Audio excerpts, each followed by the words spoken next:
हम इस वक्त है पिछोर विधानसभा में। पिछोर विधानसभा से जो वर्तमान में विधायक थे केपी सिंह कक्काजू, उन्होंने शिवपुरी विधानसभा से लड़ने का निर्णय इस बार उनको पार्टी ने दिया है।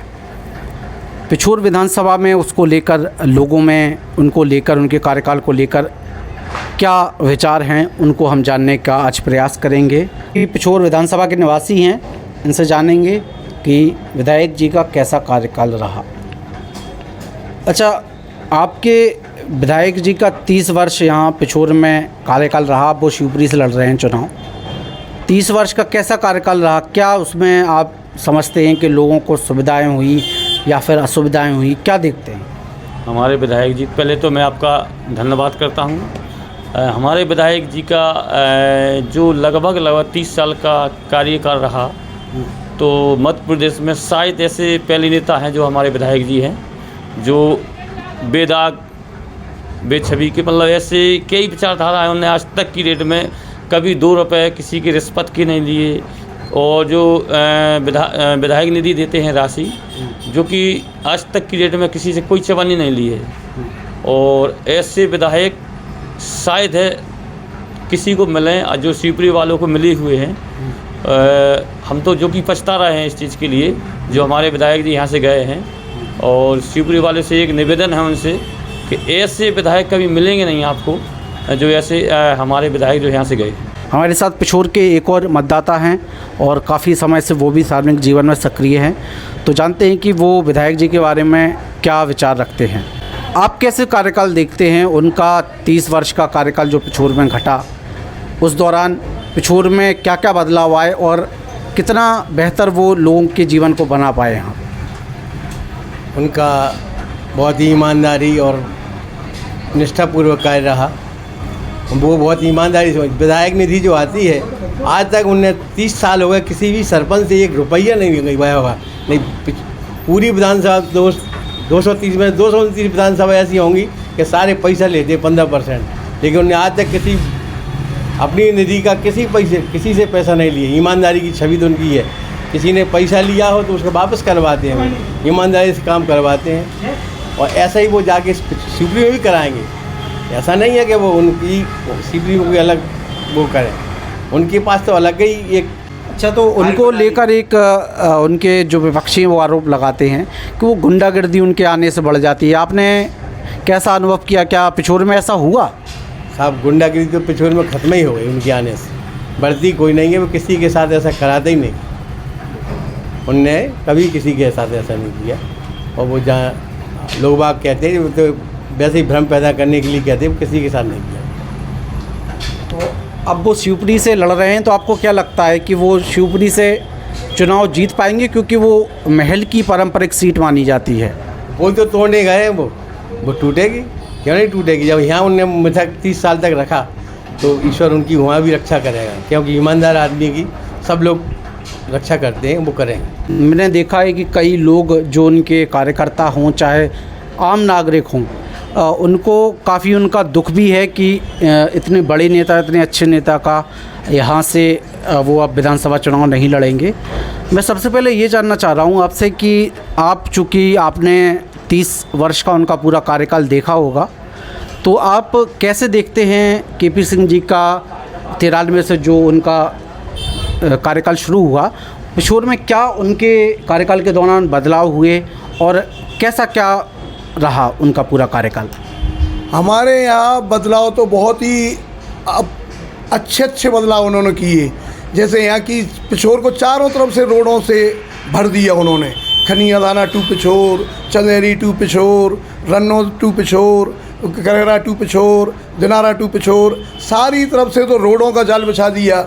और सारी रोडें चौड़ी और अच्छी हैं, सुंदर दिखने वाली हैं। खनियादाना स्वर्ग जैसा लगता है। आज शिवपुरी ज़िले में सबसे अच्छा, जिसको अपन टप्पा बोलते हैं, तहसील, तो पिछोर से भी सुंदर आज खनियादाना लगता है हमारे लिए। और पिछोर को भी सुंदर बना दिया। सारी पहाड़ी, सारे तालाब, इतने हमारे चारों तरफ तालाब और रोडें, और बदलाव ही बदलाव जितने सुंदरता में, और इतनी अच्छी पिछोर को कर दिया उन्होंने। और सारे समाजों को, जितने भी समाज थे, उनको एक ही करके, एक साथ लेके और संगठित करके सबके लिए कितना विकास किया। छोटा सा लड़का भी आया, उसकी भी सुनते हैं।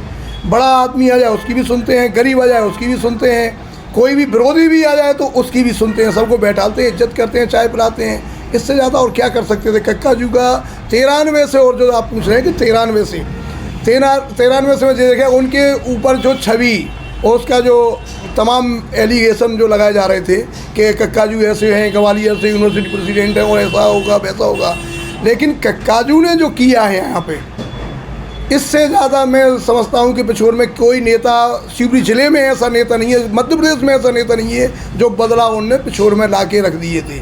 आज हम लोग इतने दुखी हैं कि अब आपसे क्या कहें, लेकिन चूंकि हमको आश्वासन दिया है उन्होंने कि हम एक बार पिछोर शिवपुरी से विधायक बनूंगा मैं, और पिछोर का भी मैं विधायक बनूंगा। मैं आपके लिए छोड़ के नहीं जा रहा, मैं आपके बीच में हूँ।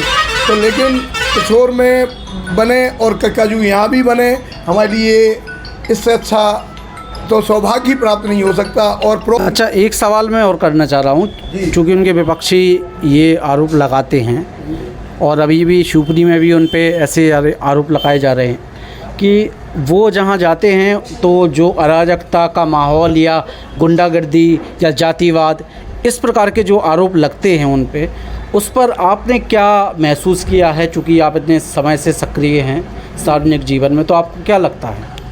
हम ये कह रहे हैं कि गुंडागर्दी होती नहीं है, ख़त्म कर देते हैं कक्काजू। गुंडागर्दी कहीं नहीं होती, वो गुंडे उन्हें दिखेंगे ही नहीं तुम्हें शहर में, कक्काजू विधायक बनेंगे शिवपुरी के तो कहीं नहीं दिखेंगे। कहीं से दूर दूर तक तुम्हें बदमाश उचक्के सारे बदमाश दूर चले जाते हैं। कक्काजू तो इस मामले में बहुत ही अच्छे और निष्पक्ष नेता है। मैं कह तो रहा हूँ आपसे कि इतना अच्छा काल हमने देखा ही नहीं है जितना हम 93 से आज तक 6 चुनाव तो मैं देख चुका।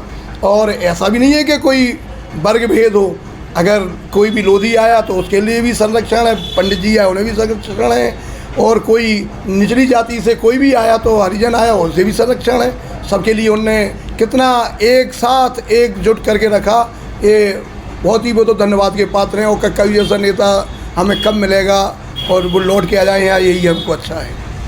अच्छा, शिवपुरी विधानसभा से अब चुनाव वो लड़ रहे हैं इस बार, तो आप शिवपुरी विधानसभा की जनता से एज अ पिछोर के वोटर, चूँकि आपने कार्यकाल देखा है, तो आप क्या कहना चाहेंगे कि उन्हें जो प्रत्याशी मिले हैं उनके वो हित की कितनी रक्षा कर पाएंगे? पूरी ही रक्षा करेंगे वो। कक्काजू से अच्छा हित की रक्षा कौन कर सकता है? मेरे लिए तो नहीं लगता कि मध्य प्रदेश में ऐसा कोई नेता है कि जो हित की रक्षा करता हो कक्काजू से ज़्यादा।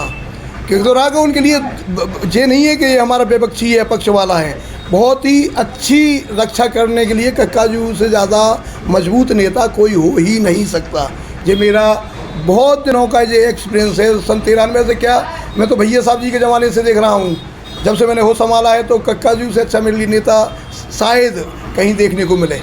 अच्छा अंकल, मेरा एक सवाल और है कि शिवपुरी विधानसभा से अब केपी सिंह कक्काजू चुनाव लड़ रहे हैं इस बार, और शिवपुरी विधानसभा को महल सिंधिया राज परिवार की सीट मानी जाती है, तो वहाँ की जनता क्या केपी सिंह जी को पसंद करेगी या नहीं करेगी? क्या लगता है आपको? क्यों नहीं पसंद करेंगी? वहाँ के क्या है कि शिवपुरी में मैं एक चीज़ को देख रहा हूँ, मैं 1980 से शिवपुरी में एजुकेशन भी मैंने वहीं पे ली है। आज तक वहाँ की जनता पानी नहीं पी पाई, सीवर लाइन पड़ी है, सीवर लाइन चालू नहीं हो पाई। और इसके अलावा मैं आपको क्या हूँ, रोडें तो जो हालत थी, आज के डेट में क्या है कि जो राष्ट्रीय राजमार्ग निकल रहे हैं 4 लाइन जो, तो वो तो सारे ज़िलों से निकल रहे हैं, कोई शिवपुरी अनोनी थोड़ी है उसमें। नेताओं ने कुछ नहीं किया है इसमें, वो तो अपने आप इंडिया में जो प्रोग्रेस हो रही है वो हो रही है वहाँ पे। जैसे मेडिकल खुला तो अपने आप खुल नहीं था, वो तो हर ज़िले में खुल रहा है, तो वहाँ भी खुलेगा। राष्ट्रीय मार्ग हर ज़िले से टच करना है 4 लाइन, तो वो तो होगी। अब कक्काजू का विकास देखना क्या तरीके से, क्या शिवपुरी को अद्भुत बना देंगे वो, क्योंकि शिवपुरी वाले नेता तो आज तक पानी नहीं ला पाए, शिवपुरी को सीवर लाइन चालू नहीं करवा पाए। आज तक कोई है वहाँ ऐसी प्रोग्रेस हुई है कि जिसको सिंधिया राज घराने ने 40, 50, 60 साल में एक आध ऐसा काम बताओ जिससे कि बेरोजगारी हल हुई हो, या कोई रोज़गार मिला हो, या किसी को बड़ी सौगात दी हो। जैसे NFL वो है वहाँ पर खाद का कारखाना गुना में, तो ऐसा शिवपुरी में नहीं हो सकता था क्या? कोई रोजगारी बेरोजगारी हल करने के लिए कोई साधन नहीं हो सकते थे क्या? कितना गंदा शहर लगता था शिवपुरी, मैं अब 5 साल में 4 साल में सुधर गया ये कि क्या वो राजकुमार की वजह से निकलने से। बाकी आज भी वहाँ भूताना सा लगता था, अब थोड़ा सा सुधार की ओर है और कक्काजू जी जाने के बाद ये बहुत ही टॉप का हो जाएगा। पानी की व्यवस्था हो जाएगी वहाँ पे, ये सारी जो व्यवस्थाएं चल रही हैं वो सारी एकदम चाक चौबंद कर देंगे। कक्काजू बहुत तेज तर्राट नेता हैं, आप देखना क्या क्या करते हैं वो। और मैं अपनी तरफ से नहीं कह रहा कि पूरी पिछोर क्षेत्र की जनता बोल रही है और बहुत ही अच्छा होने वाला है वहाँ। अगर कक्काजू जीते, अच्छे मतों से जीते तो वो बहुत अच्छा काम करेंगे। मध्य प्रदेश देखेगी उसे कि शिवपुरी है, और अगर गवर्नमेंट आ गई उनकी तो पूछना ही क्या है, भाग्य खुल जाएंगे शिवपुरी के।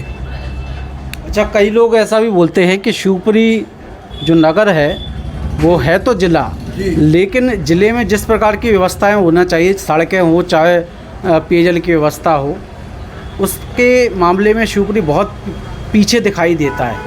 तो इसमें क्या वहाँ की जनता को, अगर विधायक जी बन जाते हैं केपी सिंह जी, वहाँ से जनता उनको चुनती है, तो ये सारी समस्याएं हल हो सकती हैं क्या? क्यों नहीं हो सकती। अभी तक जो नेतागिरी हुई वहाँ महल से हुई है, आज तक जन्म नेताओं ने नहीं लिया शिवपुरी में कभी। अगर शिवपुरी के नेताओं को जन्म लेने देते वहाँ के राज परिवार के लोग, तो निश्चित रूप से शिवपुरी सुधर जाती। आप झांसी देख लो ना, पास के ही पड़ोसी एक ज़िला है हमारे पास यूपी का, क्या टॉप की जगह है, कितना अच्छा वातावरण है, कितनी अच्छी सुविधा है वहाँ पे। आप गुना देख लो, पास में ही है, राघवगढ़ के पास में राजा साहब ने क्या अच्छी व्यवस्थाएं कर दी, आज गुना देखने लायक है। लेकिन शिवपुरी वहाँ, क्योंकि वहाँ नेता जन्म लेने ही नहीं देते, वहाँ के बड़े बड़े नेता दिग्गज आते हैं, यशोधरा राजे सिंधिया जी, अब जे लोग बड़े बड़े नेता हैं, राष्ट्रीय लेवल के नेता हैं, इनको क्या लेना देना, जीत के अपने चले जाते हैं। अब की बार उन्हें आईना दिखाया है पब्लिक ने कि आप प्रोग्रेस नहीं करोगे तो हार भी सकते हो, इसलिए सारे के सारे राज परिवार वाले भाग गए। ये है सारी नेतागिरी।